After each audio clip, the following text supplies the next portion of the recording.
Okay, today's job is to cut up the number 6 mesh, stainless steel mesh. I've bought 2 meters of it. I can cut it 333 millimeters wide because it's a 1 meter wide roll into 3 strips, and then cut them 400 long to cut these bits out here. And I'm just using tin snips, and it cuts pretty easy. Nearly all finished.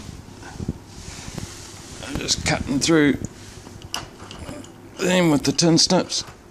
They're pretty easy to do, a bit harder to do one-handed, but basically you just cut along according to the lines in it, so you don't get a whole lot of sharp ends. Well, less wire sticking out sharp ends.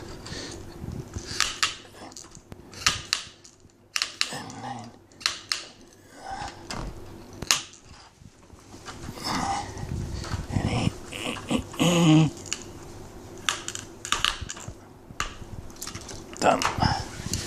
Alright. Number 14 and number 15. 15 mesh sections from a 2 meter by 1 meter length of number 6 mesh. Wow, this is a beautiful winter's day, but it's pretty cold out here in front of the shed. This frost is just not cleared yet. It won't clear until about lunchtime in here.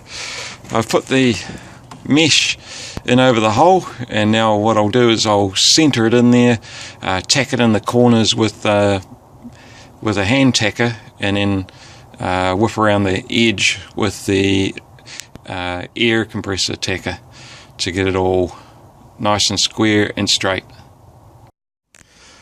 Okay, so all stapled down now.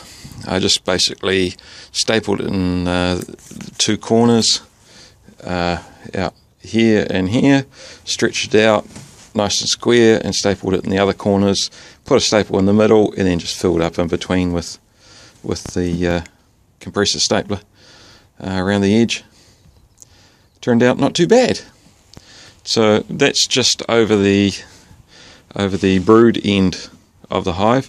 The frames are going to sit over here, and then the honey end I haven't bothered with the mesh.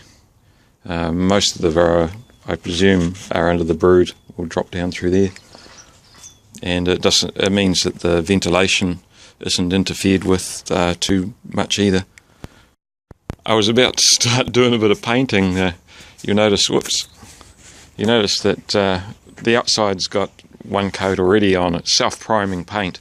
The bottoms I've already given 2 coats, so I could flip them up and do the top so that I won't get dribbles running down into areas I can't see. But I was just getting the paintbrush out that I was using yesterday, that I washed up, and look, there's ice stuck on the bottom of the brush. It's so cold this morning. It must have been sub-zero, but the sun's slowly creeping in towards the garage, so I would say another hour and I'll have sun on me, and then I'll be able to paint these things because it will be warm enough. But yeah, I just want to paint just around the edge, the first coat. The sides have already got 1 coat on, so I'll do that now just around the edge to hopefully get them dry before I give it the 2nd coat this afternoon. Well, this is my current hive that will be transferred into the horizontal hive in the spring.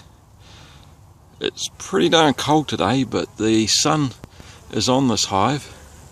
I guess the darker green might help as far as bringing the heat in.